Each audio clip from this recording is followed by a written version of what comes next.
What's up, everybody? I'm Morgan Crosbie. Welcome to Cars and Crosby. It's the end of January. It's month end for the car dealerships. A lot of stuff is going around right now, and I just wanted to give you guys a quick update if you guys are especially waiting for a Corvette right now.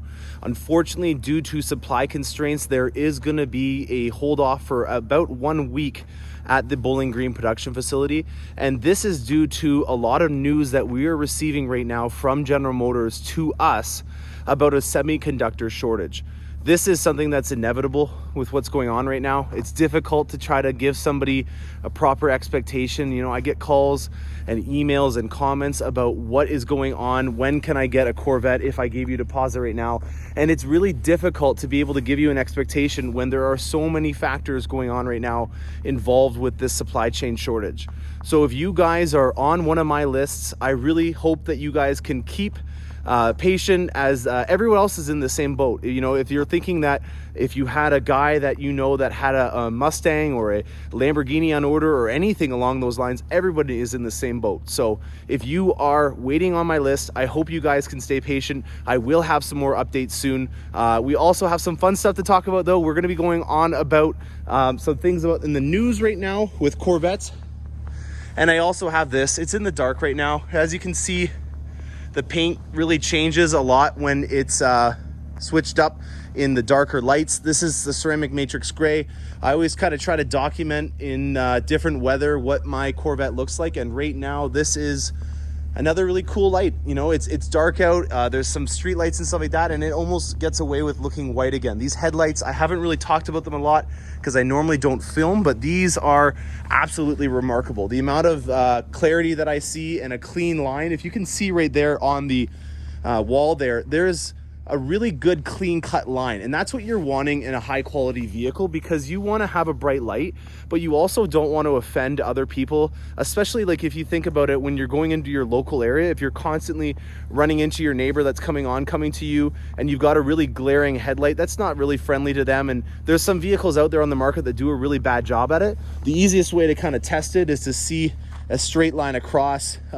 Even on my body here, you can kind of see with the jeans where the lights are. That's a really good indicator that you have a great light. So that's something just to talk about, because I don't really get to document my Corvette in the dark. I hope you guys enjoyed that part. We're going to talk about a couple of other things that I have to update you guys about what's going on. I hope you guys enjoyed this episode. All right, now on to some positive news. We have right now got confirmation that the Detroit Auto Show, or the North American International Auto Show, NIAS, I believe it's called, they're not doing their normal show that they normally do, but they're going to be doing something at a private club called the M1. They're a club that has done things related to Woodward in the past.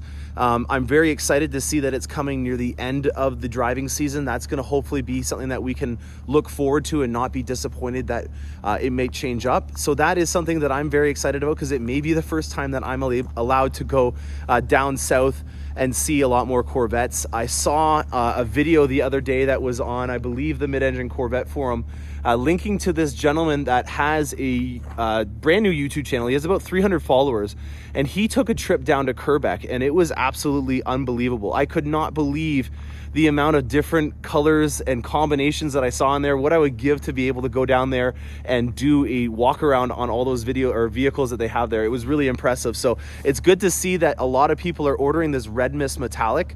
I have talked to a couple of people, and one in particular, Mike Furman, he had some really interesting things to talk about. He first off said that almost a quarter of all the Corvettes that are being ordered right now for the 21 model year, there's about 4,000 that have already been built. 25% of them are in Red Mist Metallic, which is a huge figure. That's actually almost the exact same amount, or maybe is the same amount that were in the Torch Red for the first 2020 model year.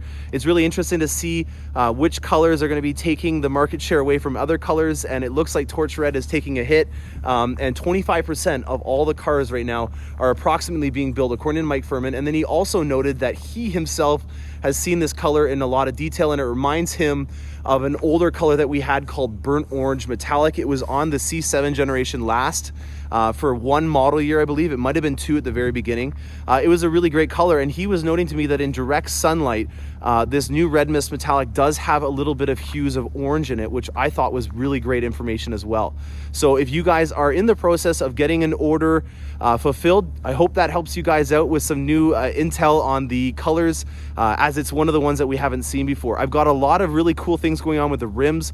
I'm still working with Vossen on trying to get a set of rims for my Corvette, as I think that's the best option, but I'm open to other places as well.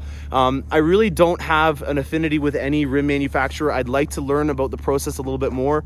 Vossen was telling me about the process of making a hybrid forged rim. It's essentially their way of calling the rim a forged rim without actually doing it in a direct monoblock format. So when we talk about forged rims, more often than not, it's a massive piece of aluminum that they machine out the rim. It allows you to have a lot thinner spokes. You can do more intricate things. And the cheaper way of doing it is what's on this right now. And this is a cast aluminum. And so it's a lot more porous. The spokes have to be a lot thicker on here, and overall the integrity of it is not as ideal.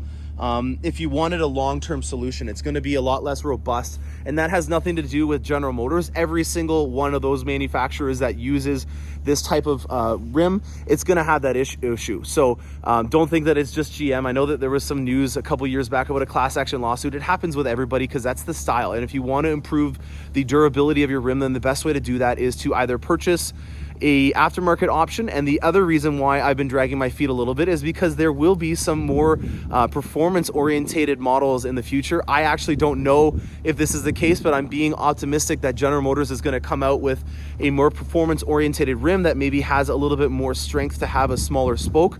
So that is something as well that I'm kind of keeping my options open for. And obviously with it being January, end of January right now, the 29th, I really think that it's still something that I can wait to see what happens. So if you guys have a rim that you have looked at in the size that's a 20 and a 21, I'm really interested, because I'm now getting a couple of other people that are giving me mixed reviews about what size I should be putting on there for width on the rim. So right now I'm thinking that I was going to be doing a 9 in the front and then an 11 in the back, but I'm not really sure if that's going to be the end one. I'm seeing some people that are doing 10 and a half with the OEM size tire on there. So that's another thing that I got on the go that I'm trying to work on. And then the last thing that I want to talk about is aero.